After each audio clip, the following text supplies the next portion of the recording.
thenightly.com.au.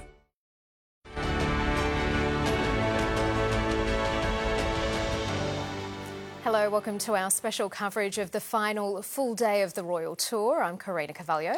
And I'm Michael Usher. You're live with 7 News as Sydney hosts the King and Queen. As we go to air, Their Majesties are at the Melanoma Institute Australia. A quick meet and greet as they arrived and went in. I actually think the King is solo on this part of the day, and this is really interesting. He's meeting here Professors Georgina Long and Professor Richard Scolio. They're the co-medical directors of Melanoma Institute Australia, and they are the Australians of the Year. They have been pioneering melanoma research. At this event today, they will be able to see a patient who has been receiving treatment. They're really revolutionising the treatment for melanoma using immunotherapy. Quite extraordinary. Richard Scolio's journey, Karina, hasn't it, also using treatment on his own conditions to treat himself and maybe lead to other cancer research. Have a quick listen. We're hearing the audio now. Survivors, and he's gone on to have children, two miracles, and a family, and wonderful. And so you came here, did you? Or did you get treated somewhere else? The original melanoma was found at a practice in the city, and then I was sent here and started with some surgery through Professor Stretch over there, and then I was re-diagnosed, and then I was lucky enough to meet Georgina just as the trial was about to begin, and I was the first patient on the first of the combined immunotherapy. Yeah. And this was how long ago? That started in January 2015 was the commencement of the trial. I've got some scans to show you. And the treatment isn't too bad, is it? Because the immunotherapy... There was minimal side effects, so exactly. it didn't stop me carrying on with normal life. And so you don't need it now? No, I'm off treatment. Yeah, he had it for 2 years, and then in 2019 he actually developed a melanoma that had spread to the brain and had more immunotherapy and surgery, and he's now 2024 doing brilliantly. Yes. So it's been amazing. It's incredible using the immune system. We've been trying to do this for decades. To finally be able to do that and have success and see cures like this, it's pretty... Well, now they're talking about vaccines. Yes, and that's what we're working on. In fact, I've got a few... Yeah. I'm so glad. And are you based in Sydney? Yes, we live on they call it God's country, actually, the Central Coast, Avoca Beach. No, I bet you're right. Do you manage to get out there? Do we what? The beach? Yes, we do. We live down there, don't we? Most days. Yes. Yes. Yeah. For a swim or something? Yeah. Not too many sharks? No.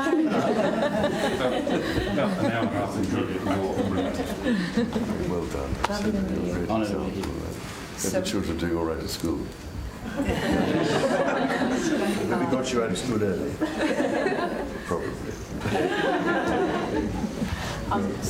This is actually Adam's scan. This is just one snapshot of metastasis in the lung. What we're seeing there, Hugh Whitfield's at the desk as well. Hugh will introduce you. This is of particular significance, isn't it? Because the King himself going through his own cancer treatment, hearing first-hand stories of Australians here at the Melanoma Institute of their cancer battles, and Professor Georgina Long there showing some scans to the King. And in the background there, Professor Richard Scolio, who's undergoing his own cancer journey as well. So, Hugh and Karina, this is a significant visit for the King. Yeah, it is indeed. Yeah, His Majesty talking there to Adam Brown, one of Professor Long's patients, talking about his own cancer journey that stretches back to 2015. The King joking with him about whether or not they see a few sharks on the Central Coast where he lives, but he's being shown those scans now after having explained to him Adam Brown's journey with cancer and the steps in terms of that treatment process following his melanoma diagnosis, and also the way that it popped up in other parts of his body. Professor Georgina Long is a medical oncologist. I mentioned earlier that they're co-medical directors at the Melanoma Institute. Richard Scolio is a pathologist. About 17 months ago, he had a seizure, and an MRI scan found a lesion on his brain. I think he was something like 56 years old at the time. Of course, one of these world-leading researchers in melanoma treatment, and he was then diagnosed with a very aggressive form of brain cancer called glioblastoma. And what they've been able to do, because they've worked so closely together, and it's been a very emotional and a very testing journey for them. We might listen in, maybe here. It's better than cure, so we want to wander over to this table. We want to put everybody out of a job here, you see, prevent it. And we'll move on to the next cancer then. So most of melanoma, skin melanoma here in this country, 95% is caused by the UV, sun exposure. So we ask Australians to follow these 5 sun smart rules: slip, slop, slap, seek and slide. Right. So that's how we prevent ourselves, and that message is out there in Australia, but we need to do more. We do need to do more. We want to put ourselves out of a job, so there is no melanoma. You can see we're Australians of the Year this year, and so for this reason, using this wonderful platform, we've really been emphasising prevention and sun safety in sports, and glamorisation of tanning. Stop the glamorisation of tanning, which is taking our young people by storm. It's a culture we have to change. Yeah, it will save Australians and taxpayers a lot of money if we were able to get this message through. The other thing It's more difficult, isn't it, than you think to do? It is. Social media can be used for good. It can be used for good. Is there tanning lamps and They're banned in Australia. We've proven here at the Melanoma Institute that they cause melanoma, so banned for commercial use. We want them banned for any use because of that. We just want to say about Australians of the Year, to have success in anything that you do in the world, you need a great team of people who are working together. And we've got an incredible team of people who work here at the Melanoma Institute. Yeah, that's Richard Scotia there and Georgina Long just introducing the King to all of the melanoma team. I guess, Hugh, the significance here, and we were talking about this just in our research, that of all the visits that the King will do whilst he's here in Australia, this one I think we can fairly say is very close to his heart. Well, right now, the King is a cancer patient himself. He has been for pretty much all of this year. His own cancer treatment is on pause so that he can carry out this tour of Australia and Samoa in the coming days. He has become very familiar with the way that cancer has had to work for him, but also other members of his family, including, of course, the Princess of Wales, who has undergone preventative chemotherapy in recent months as well. So the cancer journey that many Australians, almost all Australians, know about, whether for themselves or for whether it's a loved one in their family, the royal family is very familiar with that now. All right, let's have a quick look at, I don't know if we've got this vision standing by, just before the King did pop in here for this meet and greet and to learn a bit about melanoma in Australia. Have a look at this. He was about to head on inside and he saw a few of the royal fans outside. This is in Sydney's lower North Shore, next door to the Mater Hospital. So a lot of the nursing staff came out, a big a hospital for new bubs there, so perhaps some new mums might have seen what was happening from the window upstairs as well. But he did stop. This was an impromptu meet and greet just down there before he went on into the Melanoma Institute. And there he is saying good day. What a thrill for those people who waited there for a glimpse to then be able to shake his hand. Almost didn't go in, but he saw them behind and sort of decided he'd stop. What we might do is just leave the visit to the Melanoma Institute and head back to the Opera House, where the King will be headed to. Hugh Whitfield in the studios, keeping an eye on his schedule, saying he's a little bit behind time right now. But Taylor Aitkins down there at the Opera House, where the crowds are really gathering. Yeah, that's right, guys. I am deep in the crowd here at the Opera House. Some of these people have waited hours to join this queue. Now, it is about 10 rows deep here, so incredible turnout for people wanting to see the King. He is still about 20 minutes to half an hour away, but everyone is ready for that arrival. The King will head to the top of the Opera House. He will get his photo taken with the Queen Camilla, with the beautiful Harbour Bridge in the background.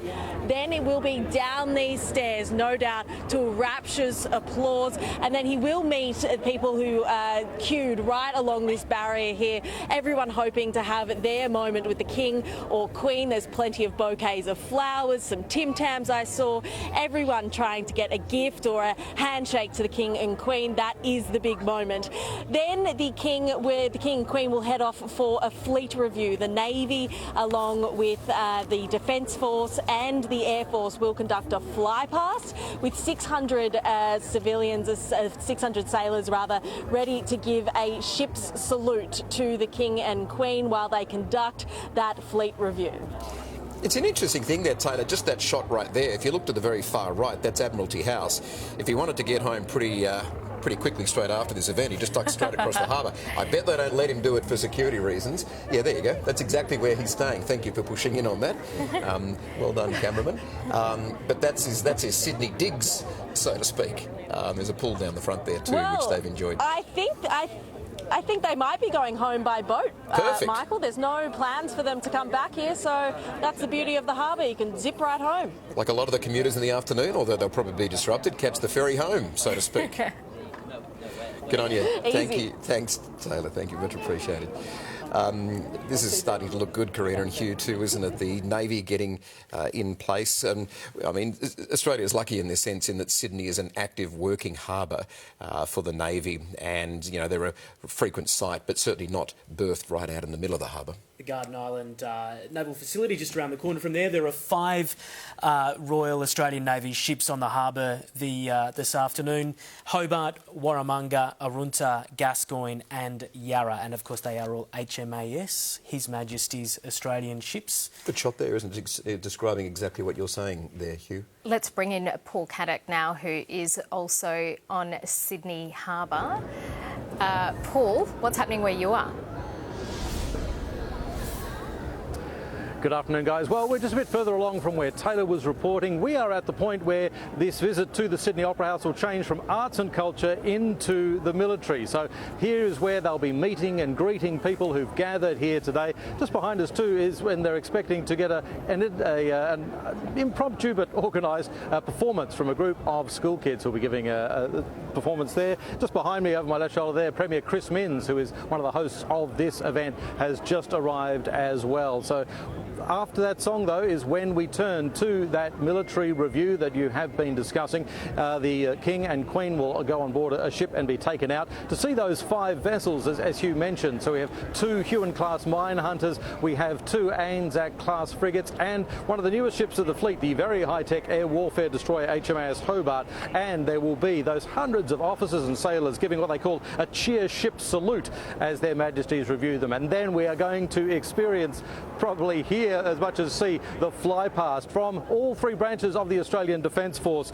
We'll have helicopters from the Royal Australian Navy, we'll have Black Hawks helicopters from the Army, and the Air Force is going to be bringing an FA-18 Super Hornet and 2 F-35A Lightnings. It is going to be precision flying, very loud flying. That'll be closer to 5 o'clock when their Majesties review the fleet here. Of course, long-standing connection to the Australian military for both Charles and Camilla. In 1977, King Charles was made Colonel-in-Chief of the Royal Australian Armoured Corps, and Queen Camilla is the Colonel-in-Chief of the Royal Australian Corps of Military Police. So long-standing connection to the Australian Defence Force. We will see their Majesties giving the salute, reviewing the military that's on display here today. Of course, following the very poignant scenes at the War Memorial yesterday in Canberra, really solidifying that connection. So we are now waiting for their Majesties to arrive, the Navy ships, and getting in place as well. Those aircraft will be getting their position somewhere on the edge of Sydney, ready to do the fly past at just the right moment, in just the right formation,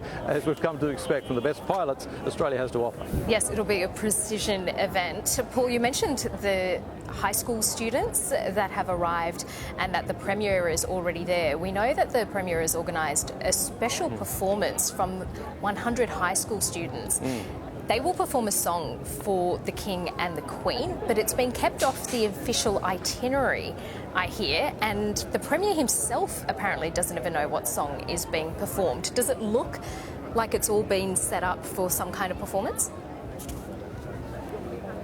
Well, that's right. In the position, as far as we can tell, the position that the kids are, that you can see just over my left shoulder there, looks like that's the moment where they may just break into song for the King and the Queen as they come past. It'll be as their Majesties are concluding their meet and greet with the crowd, so that would be just the right moment. So we'll have to see just what song they come up with. I'm sure it's something that they'll very much enjoy. So the Premier just checking in with those 100 kids there from the New South Wales Public Schools, ready for their royal performance. These are the shots that are going to go right around the world, aren't they? From that angle there, maybe the cameraman getting that shot from Mrs Macquarie's chair can do exactly what I'm asking him to do right now. Have a look at that cruise ship. Now, this would not have been planned. Anyone on board that cruise, which normally pushes out at about 5:30 of an evening and heads back out whilst another one comes in. What a fantastic view for all those visitors to Sydney. They would not have known the King and Queen were going to be here, but they'll get a good view of all that festivities on that side. On that side. Maybe there's some gracious people on board that'll let them all come into their cabin and have a look. But what a great view for all of them. And it's one of those days where all of Australia can be proud of, where the sun is truly shining and Sydney is turning it on, as that harbour can do. It looks spectacular, doesn't it? Now, earlier today, there was a uniquely Australian experience for our royal visitors. The King and Queen attended a community barbecue in Parramatta and even had a go at cooking a snag. Annie Puller was there. Good afternoon. Well, it was a smashing success here in Parramatta as the King and Queen attended a big backyard barbecue, getting a true taste of our Aussie spirit. Their Majesties were welcomed by Premier Chris Minns before a smoking ceremony. Then it was down to business for the King and Queen, stopping by dozens of community stalls, but it was at the barbecue station where the monarch really tested his skills. Instead of tasting a snag, King Charles opted to pick up the tools, learning from our local heroes how to perfect the perfect sausage. I think they said the sausage was amazing. It's a great honour. After the barbecue, it was off to see more culinary delights, from seafood to jams, all the tastes of Western Sydney on full display. It's quite impressive that the Queen has or does eat what we common people also eat as well. It was fantastic, just fantastic. Animals also took centre stage. Murray Wilkinson conducting a work dog display, mustering a herd of sheep. The sheep coming around and then they started circling around the media, so it was, yeah, look, they say never work with children or animals, and anyhow. Well, you've done both today. We'll throw media in there too, I'd say. But it was at the barriers where the King and Queen did their best work, shaking the hands of dozens of school children who skipped class today to meet the King and Queen. I felt like my heart was pumping a lot and the adrenaline pressure was going like super high. She's very pretty. Yeah, she looked like very proper and royal. Among the 700 people invited here, famous singers, sports stars, charity workers, health professionals and ordinary Australians doing incredible things. I'm not performing today. I'm just here for the sausage sizzle, seeing the King. I don't know how I kept him entertained for that long. This event was all about showcasing our nation's diversity, and many who attended say the King and Queen showed a very keen interest, taking the time to meet and greet as many people as possible. Certainly a day no one in Western Sydney will forget. So that was earlier today at the community barbecue in Parramatta, but we can bring you some pictures just in. The King and Queen have been reunited outside Melanoma Institute Australia as they head over to Sydney Harbour to meet the public at the Opera House. So. Oh, there you go. Camilla's just on the other side there. So she must have hung around there whilst the King was inside and met a few of those people gathered there in North Sydney, which would be a real treat for them. Definitely worth turning out for them. Yeah, that was the spontaneous part, not in the schedule at all. So that was only about a minute ago, which now means they're probably very close to getting on the Harbour Bridge and heading toward the Opera House, which means we're going to take a short break and continue with our rolling coverage. There's a lot more to come here on this 7 News special coverage of the King and Queen in Sydney.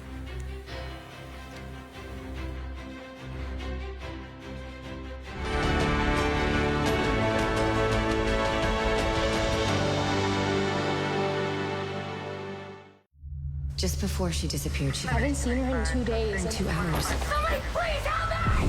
Help! You have to run now.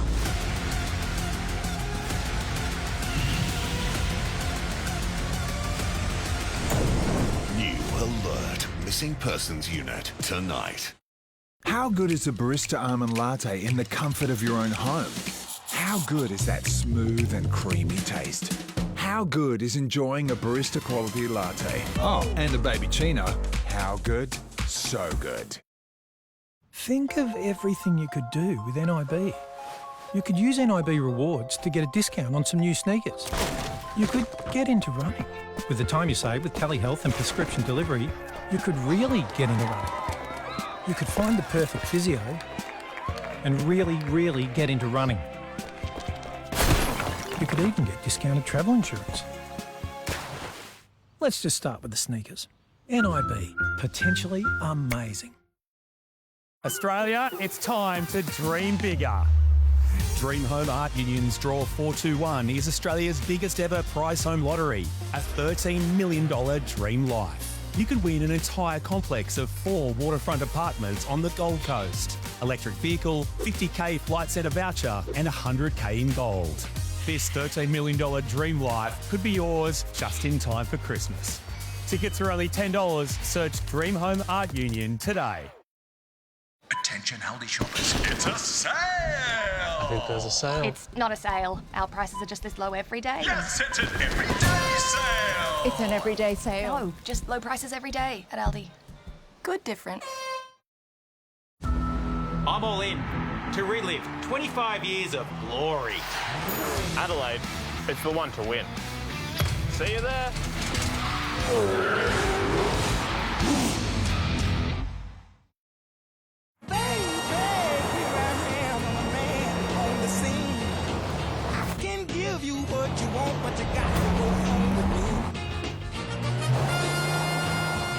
Kia, movement that inspires. So don't let a chip spoil your trip. Is that a chip?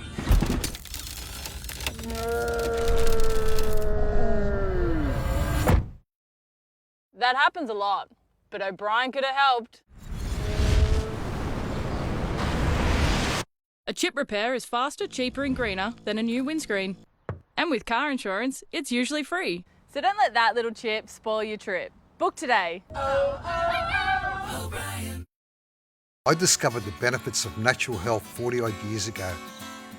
My darling wife Grace then sacrificed having a home to call her own so I could open up a health food store and follow my dream in helping Australians lead healthier lives. I soon realised that many health companies weren't as passionate as I was about natural health, so I decided to start my own vitamin range.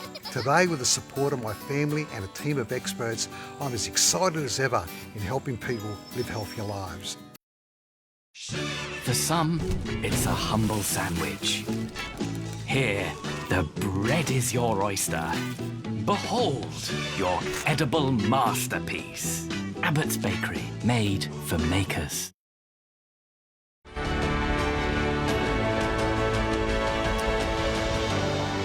Good to have your company this afternoon in our 7 News special coverage of the King and Queen in Sydney.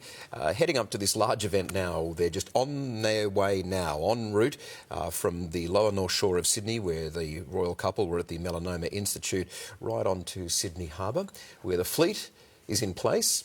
The crowds are gathered at the Opera House, and after the King and Queen walk around to the crowds that you see just behind the Opera House there, on the edge of the gardens, that's live for us right now from our helicopter. They'll shake a lot of hands down there because those crowds have been gathering since early this morning, and quite a few of the tourists and the office workers from in the city now have certainly gone down there and filled those crowds even more. And they'll be driven right onto the forecourt of the Opera House, and then after that meet and greet, they will appear on the steps of the Opera House, which will be quite an iconic image that will be replayed around the world for all the people that are interested in the King and Queen. But quite a crowd gathering there now, Karina.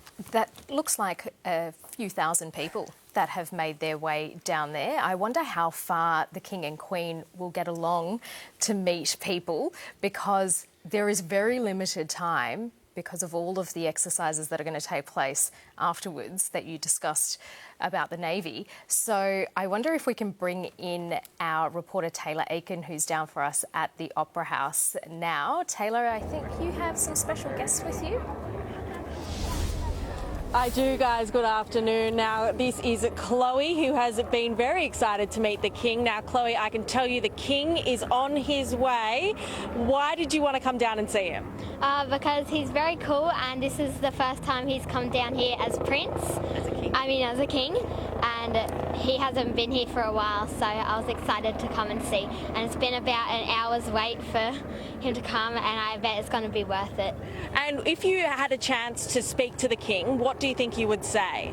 I would ask him how it's like being a king and how it's like ruling the world, and if he was excited to become the king, and like how his life was like. Yeah, absolutely. And have you been learning about the royals in school, or is this the first time that you've really come to know about the King and Queen?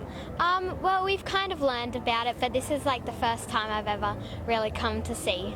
Absolutely. And what do you think it would be like being a king or queen? Would it be pretty fancy? Yeah, it'd be pretty exciting, but it would also be like lots of pressure to do good and rule it. Well, do you hope that they've had a good time in Australia? Yeah, I think they'll have a really good time. And should they come back soon? Definitely. Well, there you go, guys. Plenty of excitement here down on the Opera House. I did hear you say that the King and Queen are on their way, so I'll let the crowd know, tell them to get ready for their big moment. Oh, good on you there. Thank you, Taylor. The King is cool. I think it's the first time we've heard anyone say that in Australia, that's for sure.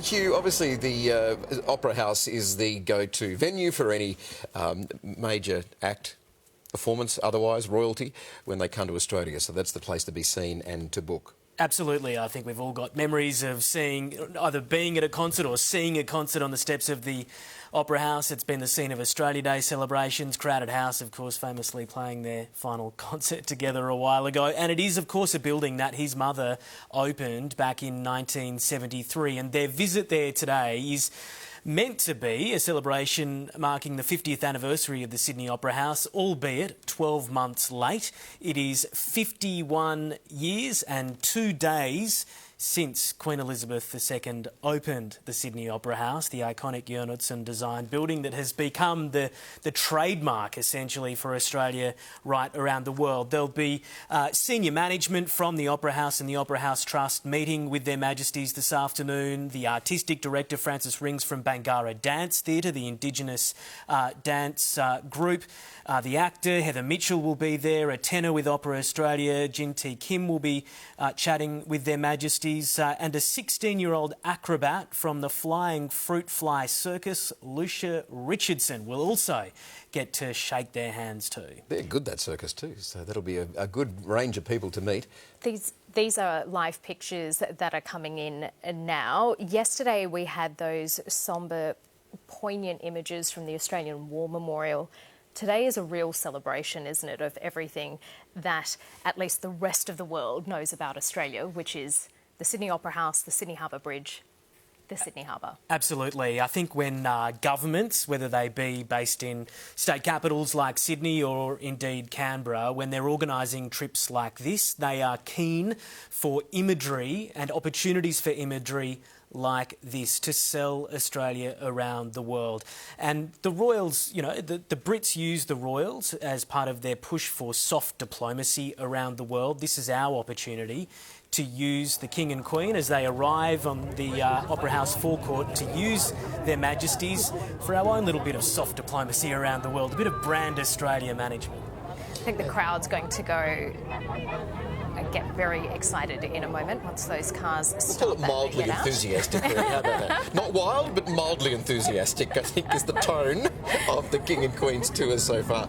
I tell you what, they are very gracious, to your point a bit earlier, Karina, of working the crowd and stopping for the handshakes and making sure they get to as many people as they can within the schedule that they have. I'm always fascinated. I get a bit nerdish about the motorcade and the makeup of it. There's so many people and so many supporters, including an ambulance and all the medical attention that they need as well, and obviously all the security. A little obscure, but we can see that they're out of the car right now on the other side. They may well head up, in or around the stairs. It looks like that's where some of the security's headed, but there's the King. And there's, I think I saw Camilla there, there she is, just to the left there. And that's the New South Wales Premier, Chris Minns, escorting them up the stairs of the Opera House. Hugh. He's had a busy day, Chris Minns, accompanied by his wife, of course hosting Their Majesties at the community barbecue at Parramatta, and no doubt straight after that darting back to the CBD, the heart of Sydney, to get back to the Opera House to make sure that he can be there to welcome Their Majesties. There are a couple of other people that they'll be meeting as well during this visit before they go for the meet and greet. Harry Bennett is the Associate Concert Master and violinist for the Sydney Symphony Orchestra, so a real chance to get to know about some of the creative activities that go on inside the Opera House. Of course, there's not just the concert hall and the opera theatre, but various other theatres and play venues that have been built over the years since the Opera House opened 51 years ago. It's just approaching 4:30. Welcome to our coverage of the Royal Tour. The King and Queen have arrived at the Sydney Opera House, where they are about to do a meet and greet with members of the public. Thousands of people who've lined up for hours for this opportunity to see firsthand in real life the King and Queen. Some of the formalities before the public meet and greet begins, as Hugh was mentioning there, the lineup of the various artistic directors and performers and people who have the absolute privilege of calling the Opera House home for all of their arts and entertainment. So meeting them first. It can be quite a windy spot up there on top of the steps at the moment, but they're being escorted by the New South Wales Premier Chris Minns, just meeting all the various people there. And a bit of a wind blowing up there, as it does down on the harbour. But a great place to stand there, and not only to look out from, but to be seen on. We remember those images. Hugh, remind me of the year 20 when Harry and Meghan were here.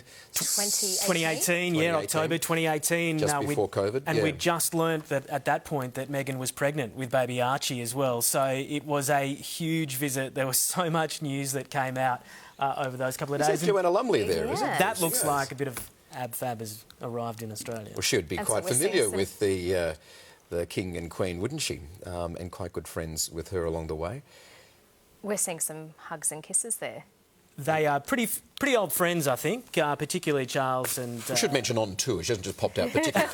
She hasn't come all this way to see them. There's a commercial reason, is that what you're saying? The Australian actress Heather Mitchell is there as well. Jin T. Kim, a tenor with Opera Australia. Harry Bennett, as I mentioned, the violinist with the Sydney Symphony Orchestra.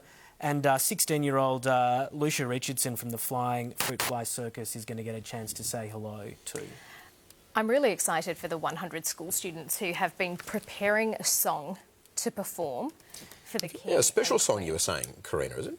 Well, we don't know. Well, the Premier this morning on radio couldn't say what the song was. He hasn't been told. We're told it's a surprise. It has a special name, special music, special lyrics, and it'll be performed by 100 students from the New South Wales Department of Education Arts Unit. They have no doubt been practising very hard over the last couple of weeks since they no doubt were given the news that they were going to be part of this very special day on Sydney Harbour. All right, Hugh. Well, we'll keep with a few of the pictures here because there's some formalities going on at the Opera House. We're staying live with all of this, our special rolling coverage, so don't go anywhere. But we do have two very special guests at the moment from the Melanoma Institute. Karina? Let's bring in Professors Richard Scollier and Georgina Long, who just had the pleasure of explaining the work that they do and meeting King Charles. Welcome to both of you. Thank you so much for your time on what must be an incredibly special day for both of you. It's been incredible. The whole institute was alive. There were people on the streets. We handed out sunscreen, which is a good thing to do when we're Melanoma Institute Australia. It was fantastic. Yeah, absolutely. And the King was very interested in the work that we've been doing in melanoma to try and get us to 0 deaths from melanoma. We think of it as Australia's national cancer because we have the highest incidence anywhere in the world, and one Australian gets diagnosed every 30 minutes. And despite our incredible breakthroughs and some of the great trials that Georgina's done, still one Australian dies every 6 hours. So to be able to tell him about that and his amazing interest in what we're doing, it was, made me very proud and fulfilling, our whole team. Richard, we paused for a minute there prevention. when we, in fact, sorry, Georgiana, we paused for a little bit in our coverage because we could hear a little bit of the audio when you were both talking to the King. And Richard, we heard you get in there the message there about the slip, slop, slap and all the other bits and pieces, and you certainly let him know about that very clear message. I guess we're all, I mean, we remarked on it in our rolling coverage of all of the things that he's done in his tour here so far. This was a particularly poignant one for him, given his own cancer journey. Did you get a hint from that from him? Because he was certainly very interested in the information you were presenting to him. We did not discuss his own cancer journey, although he did appreciate the cancer patient journey with Richard and the patient he met, Adam Brown, who has stage 4 melanoma but is a 10-year survivor, cured with immunotherapy. So that he really related to that. Richard, very quickly, we know that you've had your own cancer journey, diagnosed with a very aggressive form of brain cancer. How are you doing?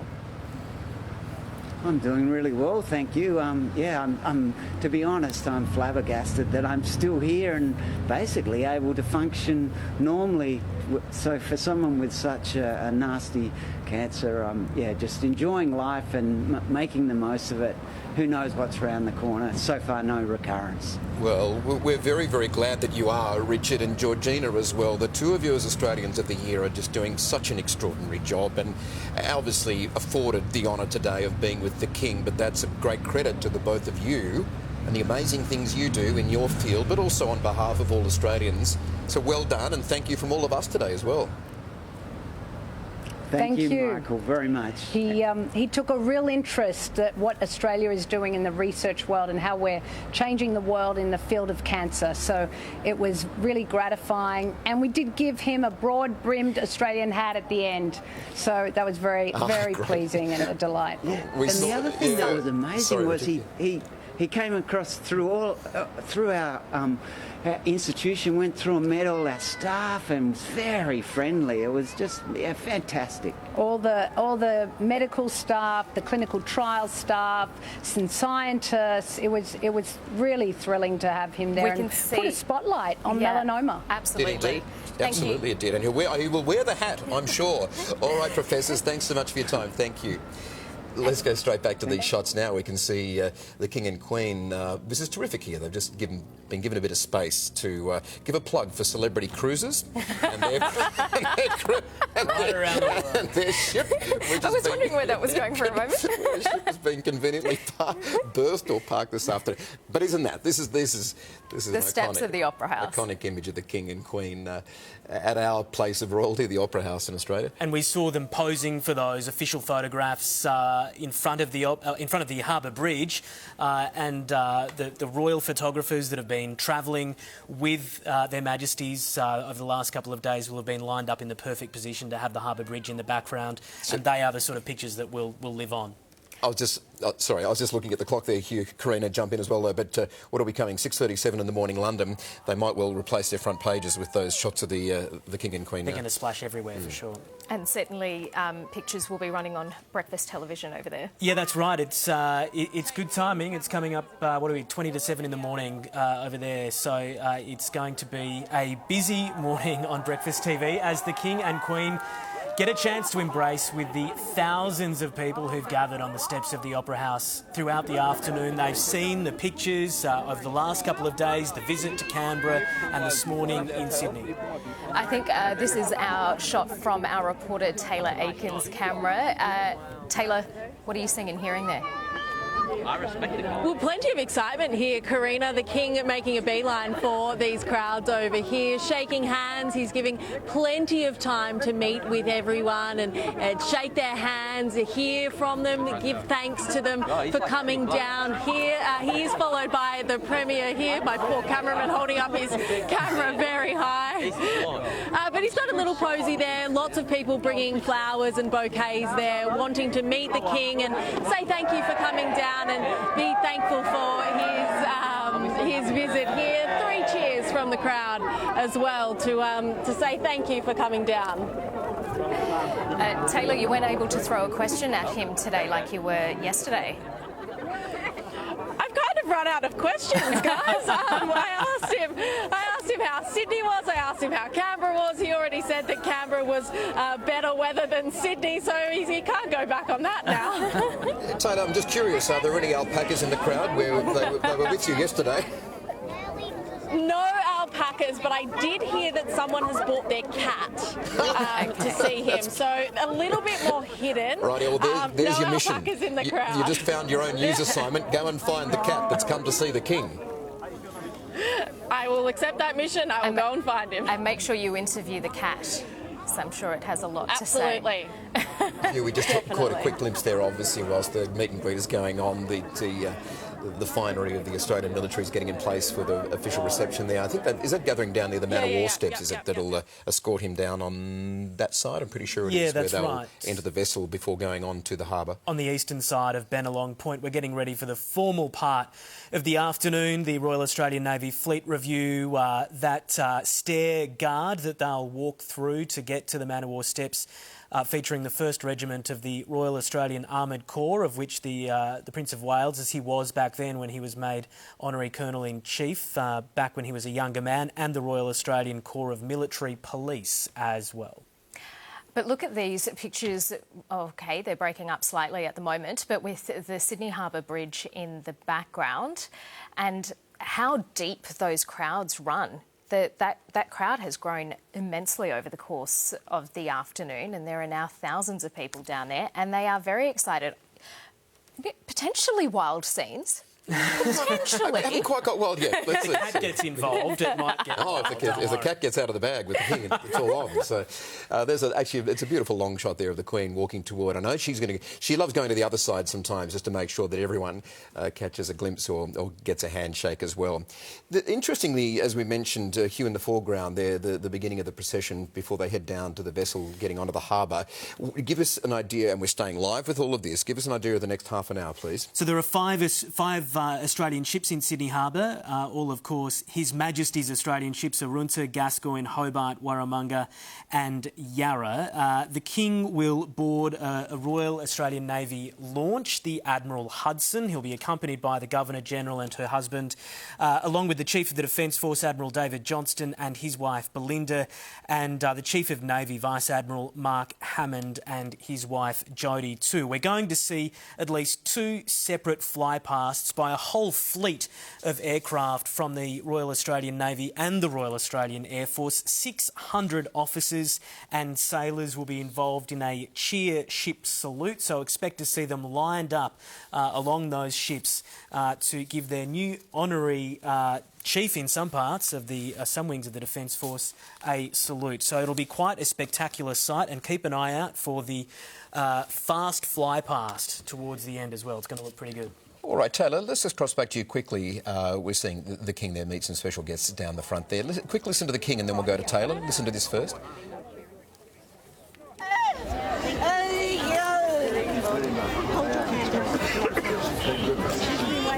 Hello, King Charles. I am back. When she was to go with him.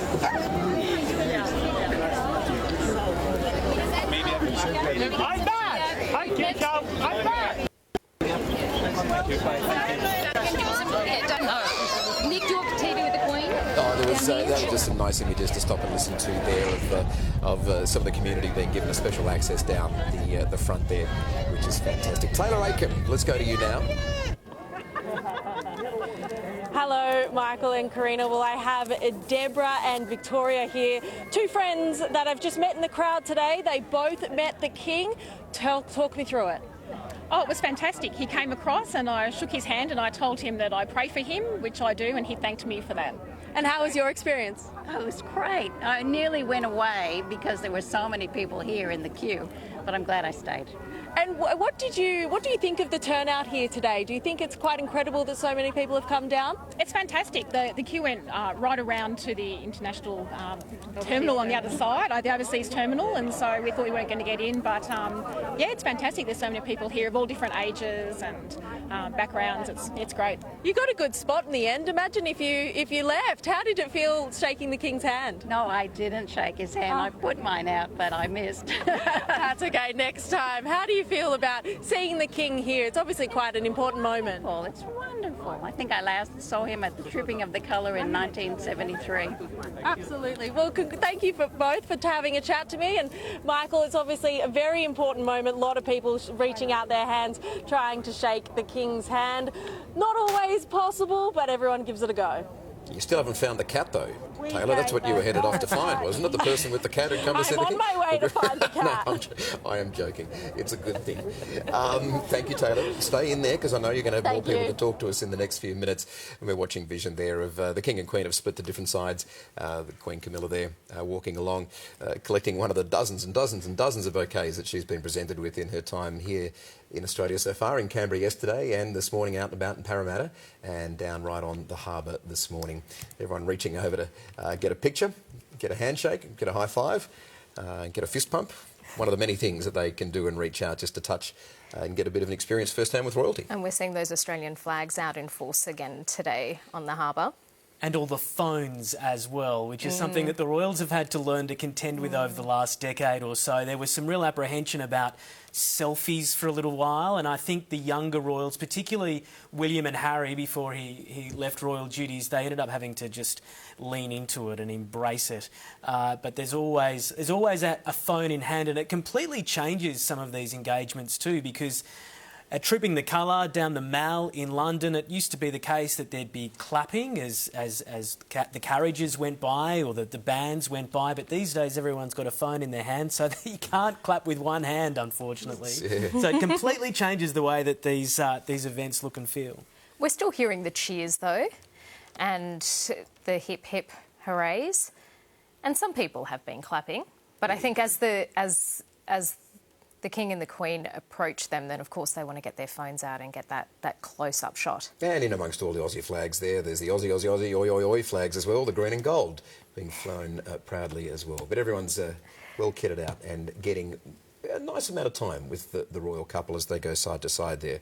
And a credit to our cameramen along the way there, who are being pushed and pulled in every direction and given directions by us to try and find the shot. But they, Hugh, as you know full well in covering any sort of royal visit, there's a distance that has to be kept. You get in and get the shot, and then there's a sweep of security advisors around the edges who just keep everyone moving along as well. Yeah, they're walking backwards. Obviously, our cameramen pretty used to walking backwards and pressing buttons for a living, as they say. But a really great chance for those people who've waited probably hours this afternoon in the glorious sunshine here in Sydney. Isn't that a magic shot right there that we're seeing of the RAF chopper, or I should probably say it's a Navy helicopter, is it, Hugh, with the Australian flag beneath it as well. And it's done a few laps this afternoon as this engagement. That's an interesting sight if you're outside Sydney. That's Garden Island there, which is normally about astern full of our fleet, which have all been moved into the harbour. The vessels that are here are not on active duty at the moment in various parts of the world, but moved out into the harbour in formation for the King and Queen to inspect in just a short amount of time, which will bring you live. Are we seeing as many characters today as we saw in Canberra yesterday? We had people like Linton in his full Union Jack suit who'd flown up from Melbourne in order to meet the King and the Queen. Are we seeing as many characters today? Well, I think there's a bit of competition, isn't there? We've had farmers, we've had sheepdogs, we've had the lady with the jam, the bloke with the Murray cod roe. The left-wing utopia that is Canberra gave it a good crack yesterday, didn't it? Their words described. Their words, Hugh, not yours. Exactly. Not yours. There's someone with a Welsh flag down there as well, which is pretty good. Where are they right now? They're in there. I always feel for also the staff around. Here's a great shot, isn't it? Who get to carry all the bouquets and do the good job. Let's have a listen back in there as well, get an idea of the crowd sound. Happy that the Queen's now switching sides to go over to where the King is.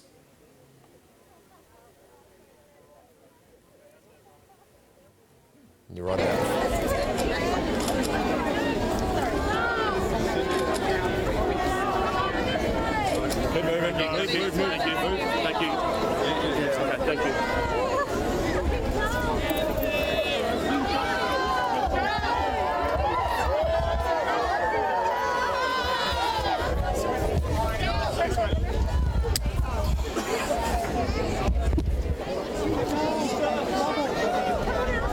Hugh, as you've been reflecting on in this tour and others that you've covered, The work that Camilla does alongside the King is obviously all important.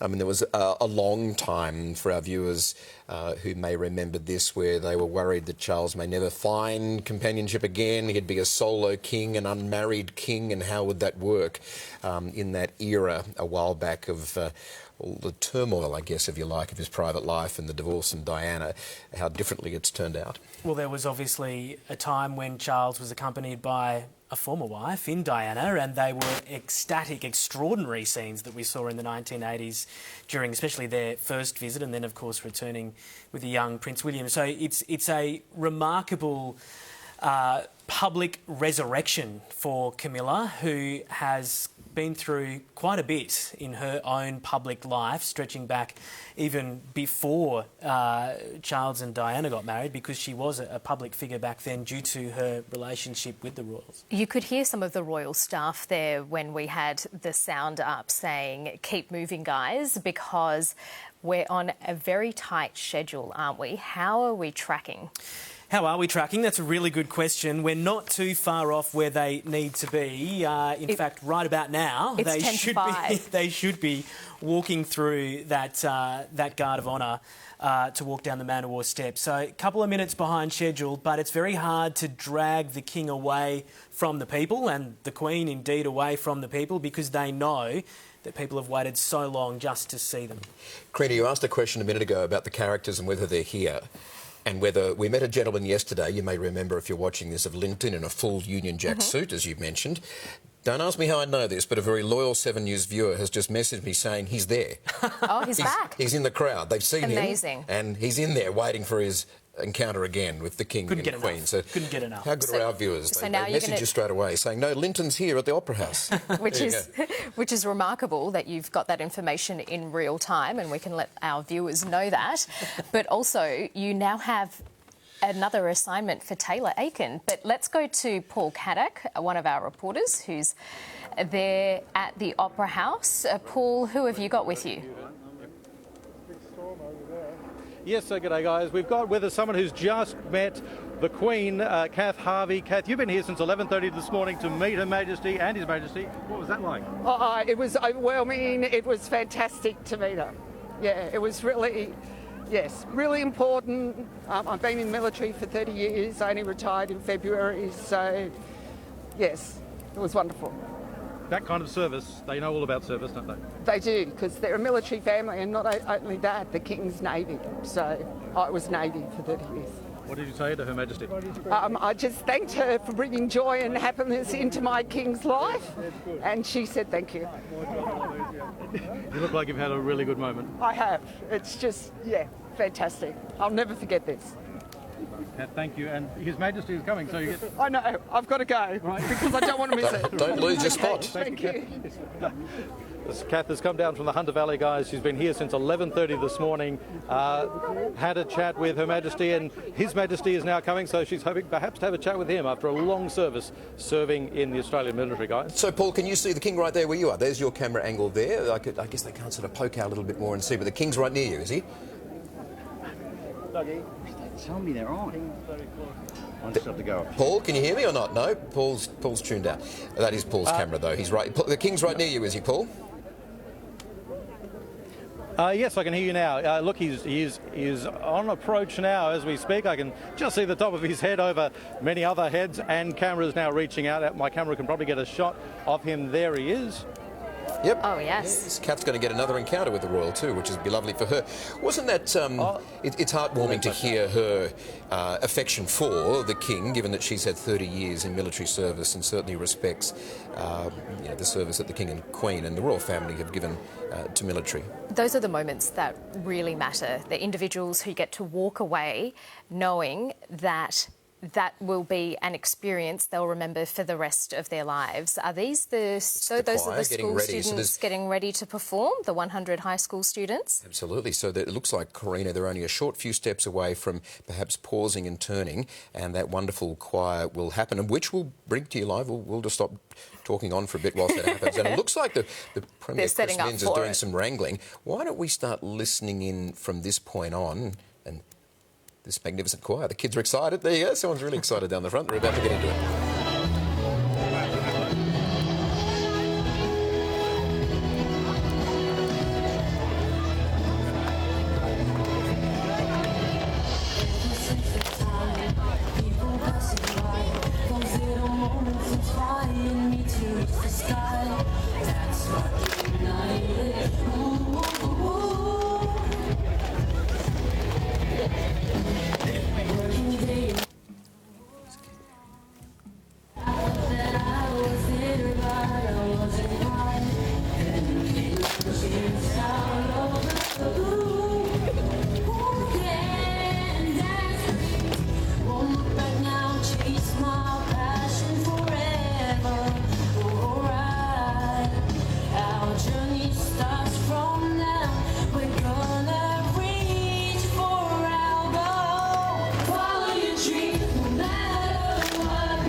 So there we go, as we see those pictures of King Charles meeting Kath, who was the woman that Paul Caddock spoke to just a few minutes ago, who's spent 30 years in the Navy. She's made her way down from the Hunter Valley. She's now met the King and the Queen, and those were the 100 students who put on a surprise performance for the King and the Queen. Hugh, what was the song? Yeah, Karina, if you want to see more of that, you can go to the School Spectacular in Sydney in a couple of weeks' time. 100 students from the New South Wales Department of Education Arts Unit. The song called Follow Your Dreams. It was written by Ocean Lim, who is a student from Northmead Creative and Performing Arts High School in Sydney, and they will be performing that again at the School Spectacular, that annual great event celebrating public education in New South Wales. It certainly is. It's a huge event, that, and so many kids, thousands of kids get involved in that. So what a wonderful showcase for those 100 or so students to be involved in that right now. Hugh, just before the King and Queen head down to the Man of War steps on the edge of the Opera House to get onto the harbour, all their hands in the air. They're obviously taking a great photo there with the King and Queen in front of them as well. So a really wonderful moment for those students, and a great way before the King and Queen, it would have been a lovely photo, head down to the harbour, to get on the harbour. And a really enthusiastic performance.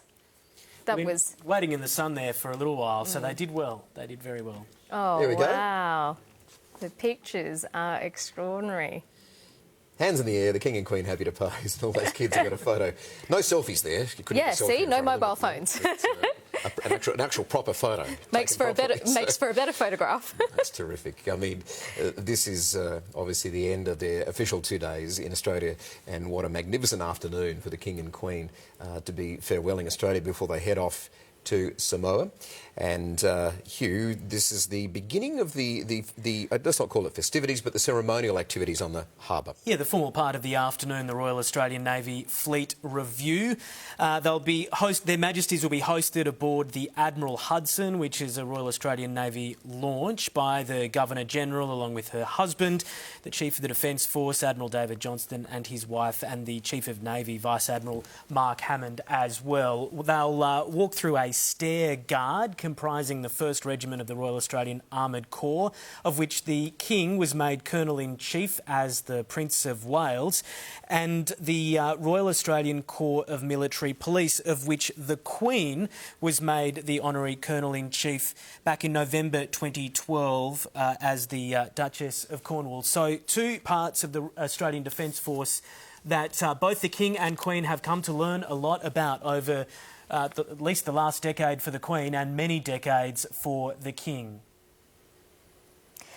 These are the live pictures that we've been bringing you for the last hour from Sydney Harbour, as thousands of people. And there we see the Governor-General, Sam Mostyn, preparing to meet the royals. And the public meet and greet portion of the afternoon seems as though it's over. Thousands of people there. Hundreds would have had the chance to meet the King and Queen. And it is right on 5 p.m. in the afternoon. You might be tuning in to start watching The Chase. Don't worry, there's a special edition of The Chase coming up right after this. But we thought it a lovely afternoon to stay with our live coverage of the King and Queen's tour of Australia, and a very special and grand afternoon on Sydney Harbour, having just met thousands of people on the steps of the Opera House, a wonderful performance by the school's spectacular selected kids there. And the King and Queen are about to head to their next location, which is down onto the Man of War steps and then onto a craft to head out onto the harbour. Let's bring in our reporter Taylor Aiken, who's at the Sydney Opera House. Taylor, it has been a remarkable half hour. Yes, absolutely, and well worth the wait for the thousands of people who lined up ready to see the King and Queen. I've got Peter here with me. He managed to meet the King. How was it? It was a great experience. Thorough gentleman, very smooth. And he's good value. What did he say to you? He just asked me how I was, and I told him, told him how happy I was to have seen him, and thanked him for making the effort to come out here, especially, and he's not well at the moment, and And why did you want to come down and meet the King? Why not?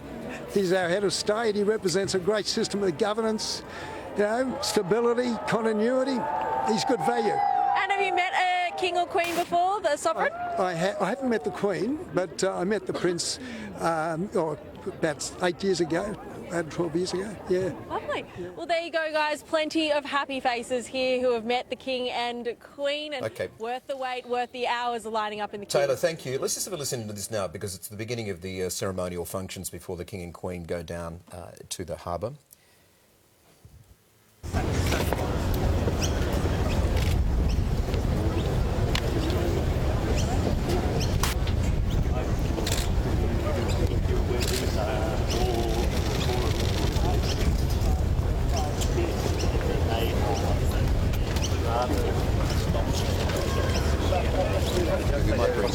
We might bring you in here at this point as well.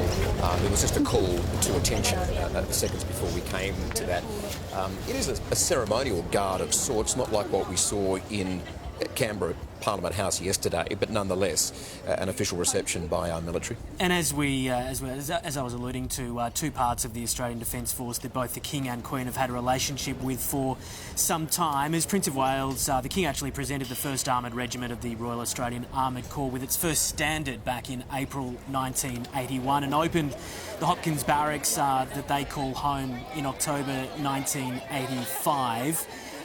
The Armoured Regiment standard is being paraded as part of this Royal Guard as the King and Queen head down towards the Man of War steps. This year marks the 75th birthday of the 1st Armoured Regiment, so a part of our ADF with a very rich history stretching back 7.5 decades. The Royal Australian Corps of Military Police, of which the Queen is the Colonel-in-Chief, is parading the Governor-General's banner on their side of the guard there. Hugh, on a regular afternoon, there'd be a lot of commuters around about this time racing to get across the steps to Circular Quay to the ferry to try and get home, but a very different afternoon. So what are we just about to see here? Well, it's a reminder, of course, that our harbour isn't just a working harbour, it's not just the tourist place, but there are military and defence facilities right across the harbour, whether it's HMAS Penguin on the North Shore or Garden Island on the southern foreshores of Sydney Harbour. We are about to see a pretty spectacular fleet review. The King and Queen will board the Admiral Hudson, which is a Royal Australian Navy launch, and from there they will set off into the harbour. Now, there are 5 Australian ships that are currently in the harbour, the HMAS Arunta, HMAS Gascoyne, HMAS Hobart, Warramunga and Yarra. And of course, HMAS, His Majesty's Australian ship. They've changed it from Her Majesty's Australian ship since, of course, the death of his mother. And part of our fleet showing some of our new technology as well, some of our newest ships on the harbour. From there, the King and Queen will actually head across to the wharf at Admiralty House, where they will view the fly past, featuring some of the fighter jets and also helicopters. Those kids there too that we just saw a minute ago performing in the school spectacular. Hugh, sorry to interrupt. Just really joyous faces there, which is terrific. from the helicopters and planes from the Navy, the Army and the Air Force as well. So it's being referred to as a tri-service flypast. Just two bits of information here. Sorry, Karina, just cutting across. Whilst we wait for the King and Queen to get down to that craft that Hugh referenced, there's been two particular personal messages by the King only in the last day since he's been here. One, which was a lovely gesture to the organisers of Channel 7's telethon, which was in Western Australia at the weekend, where they raised $83 million, have passed an incredible $650 million in its time that it's been on air, and saying, well done to all of you. And the Daily Telegraph this afternoon is reporting that the King has written a letter, they're saying it's an exclusive race in New South Wales, saying, so sorry we missed Everest, but we did watch it on TV. And it was a very nice gesture to be invited, but we couldn't get there. And Royal Randwick got a great little bump out of it with, some of the strongest ticket sales it was a sellout in a for the first generation. time. But he might have been there, but wasn't. He might have been. Sorry, Karina, you were... I was just going to ask you, Hugh, about the process. Once the fly past is over, the King and the Queen will actually be able to... They'll be done. Straight into Admiralty House? Yeah, that's right. They'll view the fly past from the wharf at Admiralty House. They'll step inside Admiralty House, and that's pretty much the last time we'll see them, because tomorrow morning they head off to Samoa aboard that RAAF jet that brought them here. So that will conclude the formal parts of this tour. One night more to stay, and then it's off to some serious business at Choggum. Let's bring in Taylor Aiken, our reporter who's at the Opera House now. Taylor, are the crowds still hanging around? Yeah, they really are at the moment. They're all sort of waiting for the Navy fleet review. Although we can't see much from here, everyone's talking about that fly past that will happen, and it is a very spectacular thing to see. I do want to bring in Andrew here. He met the King during that quick meet and greet. Andrew, what was it like? I mean, I followed the Royals. I was lucky to meet the Queen in 1986 as a youngster, and to meet the King is an absolute delight, and he's a very respectful man, and I've shook his hand. I don't know if I'm going to wash my hand for a while. Put it that way. And what did he say to you? Did he say anything to you when he shook your hand? I spoke about his late mother, Queen Elizabeth II, and he goes, that's okay. Yeah. I gave him a little bit of sympathy, but he was a very respectful individual, and I hope he lives a long time. I know he's going through a little bit of cancer, and I know he's had marital problems, with Princess Diana and all that sort of thing, and it's just one of those things. And I'm very, very grateful that he's come to Australia here in Sydney. It's quite remarkable that he's made the effort. He's going through a lot of health problems, and he deserves a bit of respect, Certainly a big turnout here with those crowds showing him that respect, and plenty of intrigue and excitement, I would say. Plenty of people hanging around seeing if they can get one last glimpse of the King. Taylor, we'll leave that there as we can see the King and the Queen making their way onto the Admiral Hudson so that they can take in the naval fleet ahead of that fly past. Let's quickly bring in our reporter, Paul Caddack. Paul, what's happening where you are? G'day guys, well we're speaking to some people who've seen the King and Queen passing by, including Margaret and Judy here. Now, show me what you were practising before, because you were getting it just right. Yes indeed. The Royal Wave. The Royal Wave. Yes. Now, what was that like for you to see Their Majesties passing by? Well, it was quite a thrill. We've enjoyed lots of royal occasions, and this was a very special one in our home city, outside the iconic Opera House, on the best harbour in the world. Margaret, and you've seen a lot of royals. I have seen a lot of royals. Who have you seen now? Oh, the Queen, Prince Philip, and Charles, and William, yes, and Catherine, and Harry were at the wedding. Right, in London? In London, right. William and Kate, then Harry and Meghan. Yes, and Windsor. Yes. So you've seen them all. So now you've seen them all. Charles and Camilla, where do they rank?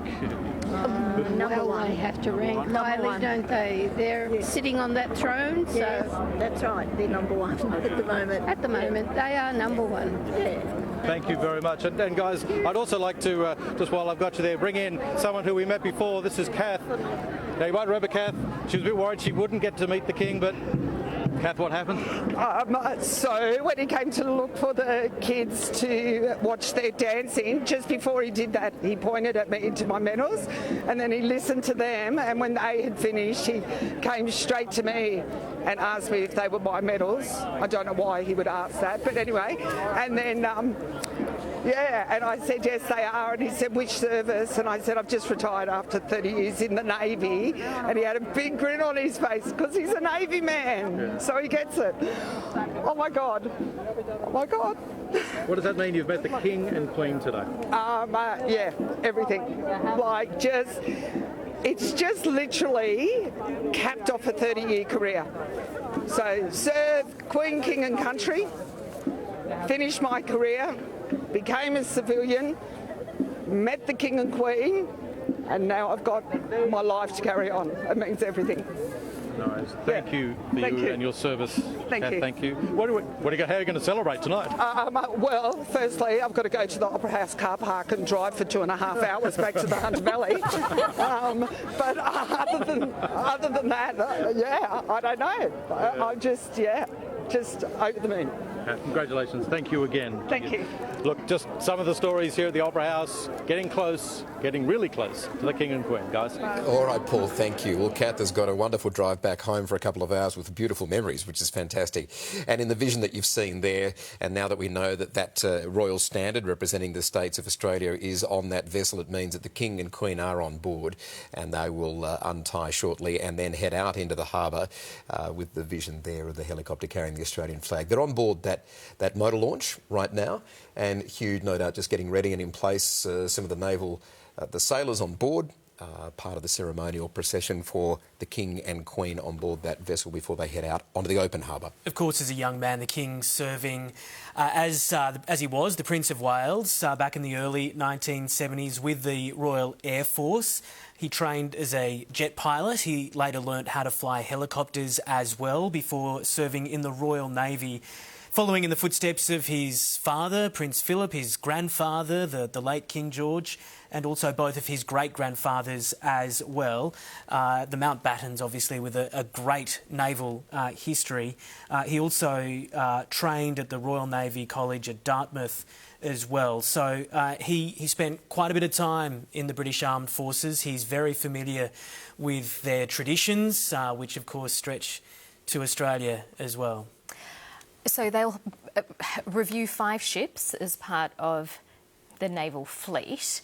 Do you think he'll ask any, say, political questions? We know that, AUKUS is a big issue and nuclear submarines. Will he be looking for any sort of update on those kind of... I think he'll be looking for common ground between the UK Armed Forces and the Australian Defence Force. He's on board the Admiral Hudson there as it takes off with the King's flag for Australia on the bow, with the Governor-General, Sam Mostyn, her husband, Simeon Beckett. The Chief of the Defence Force, Admiral David Johnston, is on board as well, and the Chief of Navy, Vice Admiral Mark Hammond. So if he's got any questions, the hope is that they might be able to answer them. So they'll go past, as part of this fleet review, the 5 Australian ships that are currently in the harbour bound for Admiralty House. Well, we're watching right now. If you're just tuning in, the chase will be on in about 15 or 20 minutes or so. But we're staying with our live coverage of the King and Queen, who, right there you can see the Queen just to the right of screen on the back of the boat there as they head out into the harbour. The King and Queen have just finished their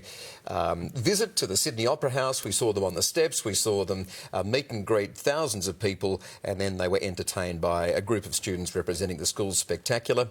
And now that they've boarded this vessel, heading out onto the harbour, and they will be out there for the next half hour or so, and we're expecting a flyover as well very shortly, which will bring you live. Those images will look spectacular as the aircraft come in low over the harbour bridge, and then sweep across that great expanse of water for the King and Queen to see overhead whilst they inspect the fleet of naval vessels that have been positioned out in the middle of the harbour from Garden Island.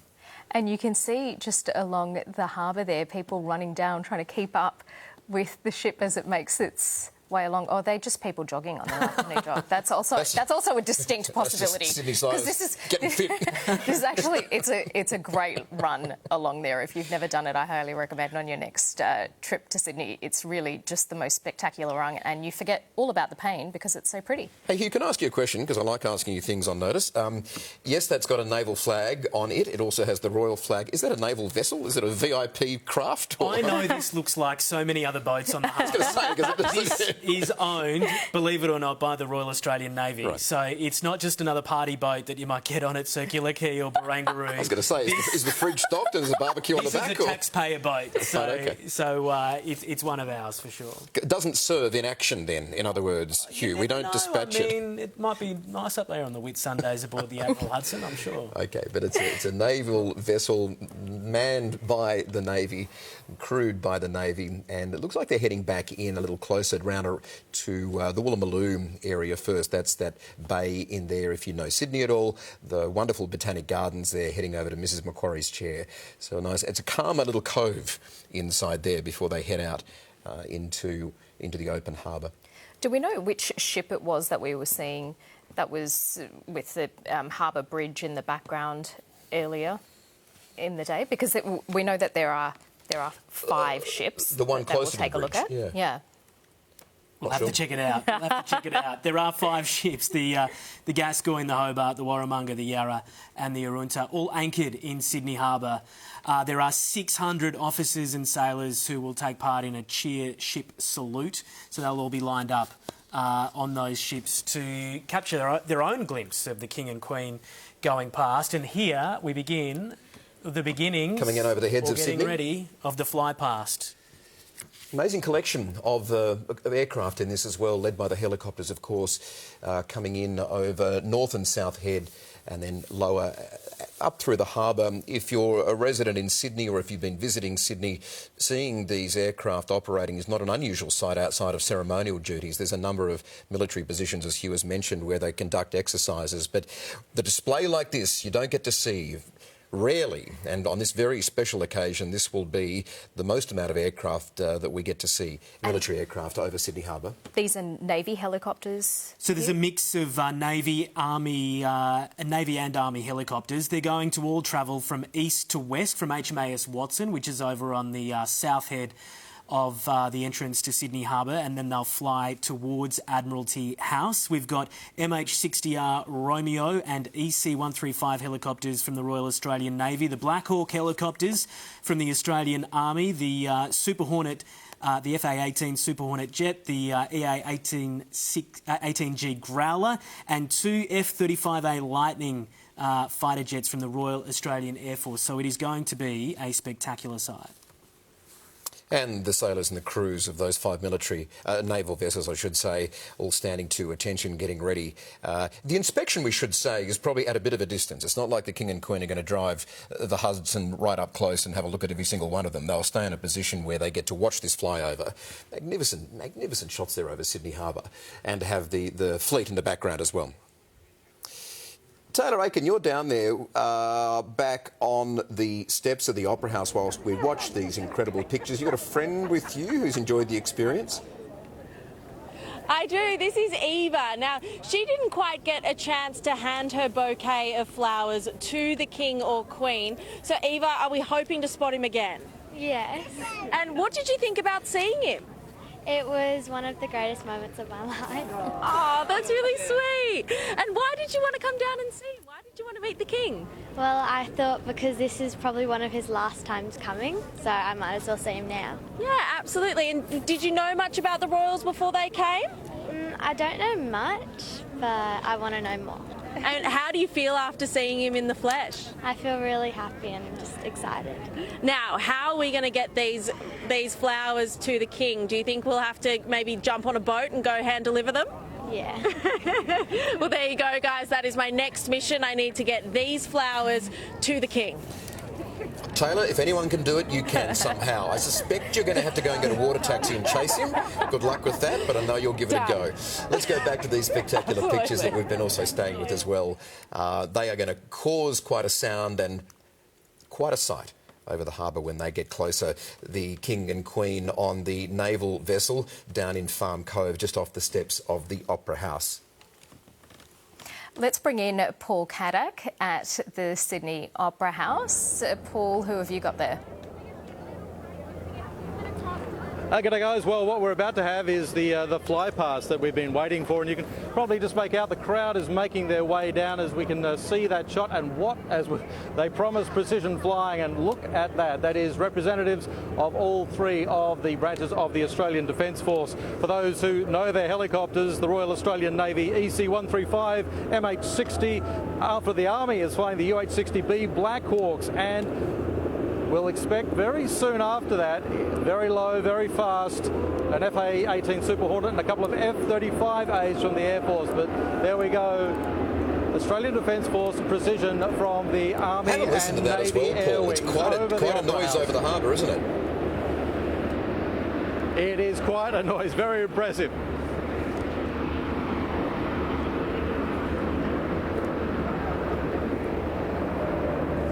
And it means that we will soon be getting the final. Q, you had a comment to add there, I know. So we've got the Seahawks and the Blackhawks in formation there, and also the EC-135s or the Eurocopters. They're the ones with the yellow tops as well. All flying in formation, precision flying. They did a run-through yesterday, so within 24 hours they're back over the harbour. And I hope the King and Queen had a chance to break off from their conversation with the Defence Force chiefs to make sure that they could get a look. That's the King and Queen on the move there now on the underbelly of our helicopter, which I can guarantee you the camera's now trying to chase and get an eye on the jets before they come over, because that'll take some tracking and spotting. But the King and Queen getting, like many tourists to Sydney Harbour, getting a terrific view of Sydney and all of the activity on the harbour, but obviously the naval fleet that's turned out for them.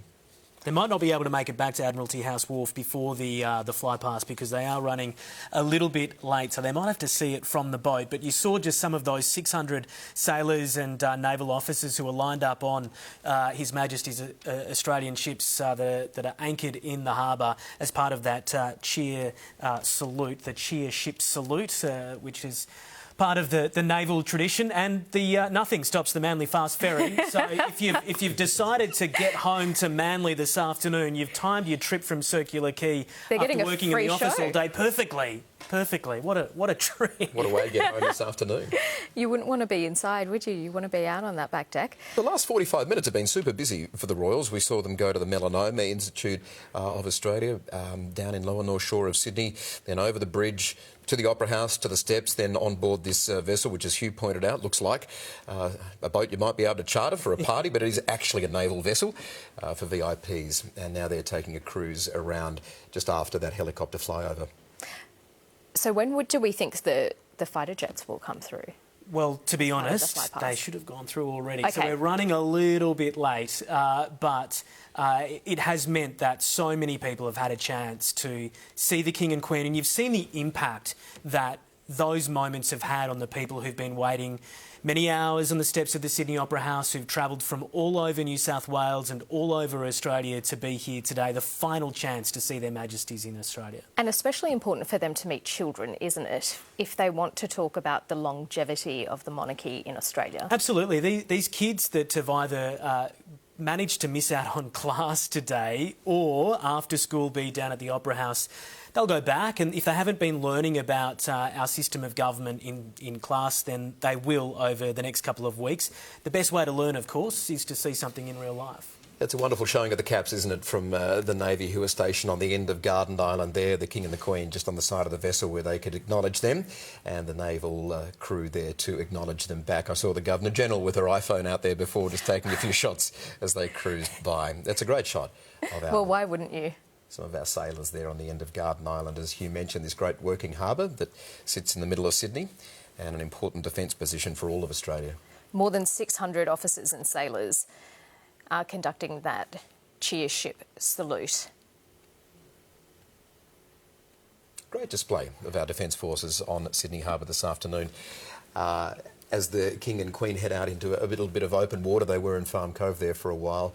Interesting, Hugh, that the flag flies, or the standard flies, that the one representing the King, this one representing all the states on it, on every vessel that they've been, whether it's the 737 RAAF jet that landed in Canberra, the black Audi that they're travelling around in, or this motor launch in Sydney Harbour. Clearly a few that have either been made or pulled out of the cupboard somewhere, because it's been popping up all over the place over the last couple of days. The King's flag for Australia, that tradition that was started by Her late Majesty Queen Elizabeth while she was on the throne during her long reign.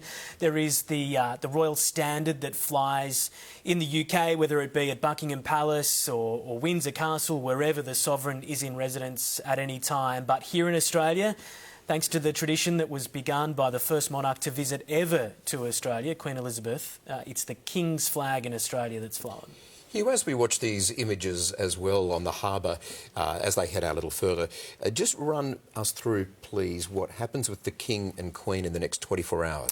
So they'll return to Admiralty House very, very soon, in the next couple of minutes, and then they are done when it comes to the formalities here in Australia. They'll spend the night at Admiralty House, then it's back aboard that RAAF plane that brought them here on Friday night, and they are bound for the Commonwealth Heads of Government meeting in Samoa. It is the first time that Charles will have attended one of these meetings as the head of the Commonwealth, which is the position that was bestowed upon him by the Commonwealth and the late Queen before her death. Dozens of Commonwealth heads of government, so Prime Ministers and Presidents from across the Commonwealth. They are not just nations where Charles is head of state, like Australia, Canada, New Zealand, but other members of the family of nations that has been brought together over the last 70 years or so. India, South Africa, Kenya, Caribbean nations. It's quite the community.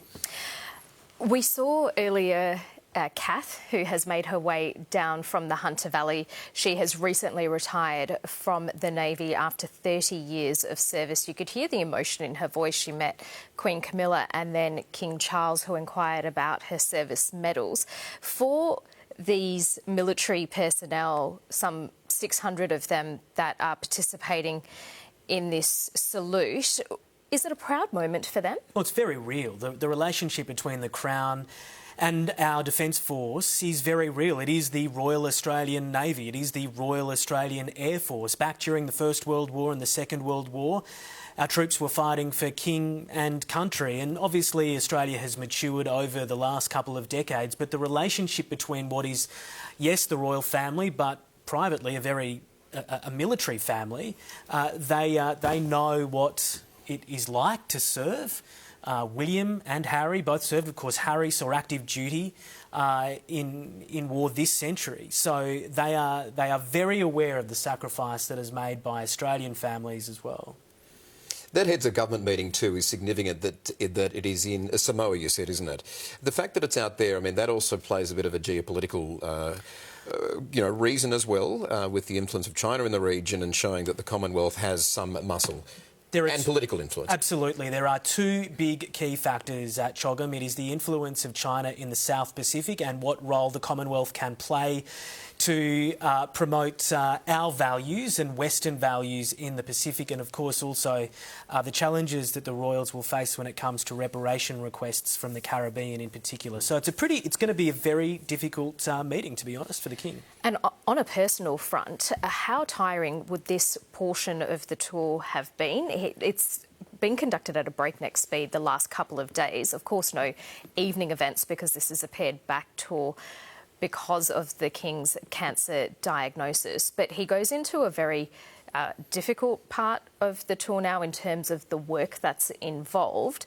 Physically, what kind of toll will these last couple of days have taken? The key thing to remember, they are away from the UK for 11 days, and that means the King is missing at least one, we believe, of his cancer treatments that he has been undergoing since the start of the year when his diagnosis was made public. So it's pretty gruelling. He's 75 years old. The Queen is 77. He's a man who is currently undergoing cancer treatment. Anyone who knows a 77 or a 75-year-old knows that it's going to be difficult for anyone, and let alone him. You know what, though? And this is a critical moment, too, where we start to see the King and Queen really inspect the fleet out there. But there's It was a magic moment just as you're talking here with the Governor-General taking a selfie with the King. So to the point of his health, I think, and I would like to say on behalf of all of Australians, I reckon this trip's been a pretty good tonic for the King out here. A bit of sunshine, although a long trip, but a nice space to be on the harbour. Really good to have your company this afternoon. Karina, Hugh and myself have enjoyed bringing you these very special pictures of Sydney Harbour. There is going to be all the highlights you can see in the news at 6, including the fly past that's about to happen. Standing by for a very special edition of The Chase. Thank you so much for your company. Our next major bulletin is at 6. The 7 News app will give you the news you want every minute of every day, including breaking news alerts. Download the 7 News app now.